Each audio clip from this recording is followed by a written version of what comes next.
مبارک Baloch, Bigo Baloch اور 2 دیگر خواتین کو بھی حراست میں لیا گیا۔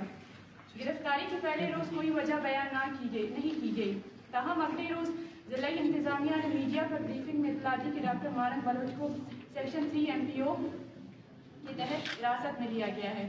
ہم اس موقع پر یہ وضاحت کرنا چاہتے ہیں کہ 3 MPO ایک قانونی عمل ہے جس کا نفاذ 2011 میں کے ایکٹ کے تحت کیا جاتا ہے۔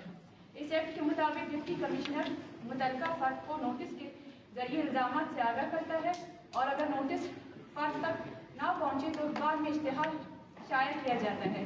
اس کے بعد حکومت اپنے الزامات کی ثبوت پیش کرتی ہے اور متعلقہ فرد کو اپنا دفاع کرنے کا موقع دیا جاتا ہے۔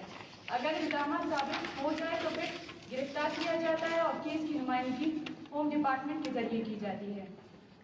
لیکن ڈاکٹر مبارک بلوچ کے کیس میں دفعہ 3 اور 6 کے تحت درکار قانونی تقاضے پورے نہیں کیے گئے، یعنی MPO ایکٹ 2011 کی مکمل پیروی نہیں کی گئی، جس بنا پر ہمارا مطالبہ تھا کہ ڈی سی کا جاری کردہ نوٹیفیکیشن غیر قانونی قرار دے کر اسے خارج کیا جائے۔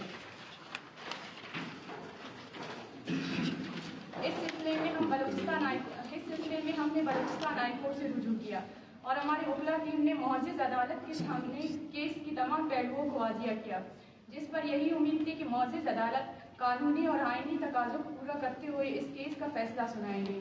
لیکن افسوس کہ معزز عدالت حکومت کے سامنے اپنی آئینی اور قانونی اختیارات سے دستبردار ہو گئے۔ گزشتہ 3 دن سے ڈاکٹر مبارک بلوچ کے کیس میں فیصلہ متوقع تھا۔ جمعرات کے روز دلائل مکمل ہونے کے بعد جمعے کو فیصلہ سنایا جانا تھا، لیکن ریاستی دباؤ کی بنا پر مسلسل تاخیر کی گئی۔ پیر کے روز بھی فیصلہ سنایا نہیں گیا، جبکہ آج عدالت کو فیصلہ سنانا تھا۔ اس کے برعکس معزز عدالت نے کیس کو مزید سماعت کے لیے ہوم ڈپارٹمنٹ کو منتقل کر دیا۔ یہ ایک غیر معمولی اور حیران کن اقدام ہے۔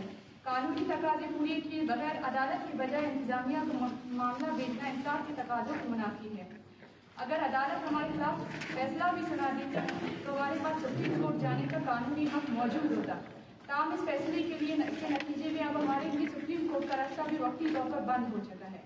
ہوم ڈپارٹمنٹ کی جانب سے بنائی جانے والی کمیٹی جو بیوروکریٹس پر مشتمل ہوگی اس کیس کا فیصلہ کرے گی۔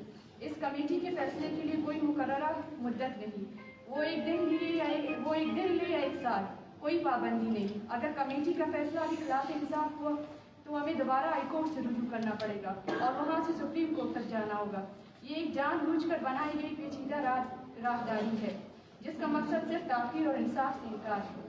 واضح ہے کہ اس کیس میں ڈاکٹر مبارک بلوچ کے ساتھ ساتھ مزید اس غیر قانونی اقدامات کے خلاف BYC اپنا آئندہ رائے عمل کا اعلان جلد کرے گی۔ عمران صاحب، اس کیس کے متعلق ماضی میں کیا اس طرح کے کیسز میں اس طرح کے فیصلے کا نظیر ملتی ہے؟ دوسری بات یہ کہ جو آپ لوگوں نے پٹیشن فائل کیا تو اس میں یہ بھی تھا کہ کتنے ماضی میں FIR درج ہوئے ڈاکٹر مبارک کے خلاف، کیا وہ تفصیلات آپ نے فراہم کی ہے؟ ہم نے آنریبل سپریم کورٹ سے لے کر تمام یونٹس کے جو ہائی کورٹ کی ججمنٹس ہے اس سے متعلق رپورٹڈ اس آج کے آگے بھی ان کا ذکر ہے کہ ہم 10 سے 12 ججمنٹس دے چکے ہیں اور اس میں باقاعدہ ایک پروسیجر دی جا رہی ہے۔ حالانکہ ان کا ذکر کیا گیا ہے لیکن اس کا جو رزلٹ ہے اس رزلٹ کو فالو نہیں کیا گیا۔ PTI کی بھی برکت تھے، اس کے علاوہ PTI کے بھی کچھ ایسے لوگ تھے۔ بلوچستان ہائی کورٹ نے ان کو ریلیف دیا ہے۔ ہمارے بلوچستان ہائی کورٹ کے 2 رپورٹڈ ججمنٹس ہیں اس حوالے سے۔ اس میں ایشو یہ ہے جس سے وہ خود کو ایگریوڈ سمجھتے ہیں اور جس میں سمجھتے ہیں کہ آج کورٹ کے اپنی جانب سوال یہ نشان اٹھائے جاتے ہیں، لیکن اب پہلے شک یاد نہیں ہوتا ہے کہ جسٹس ڈیلیڈ جسٹس ڈینائڈ۔ آپ نے آلریڈی ڈینائی کر کے اس کو 5 دن پینڈنگ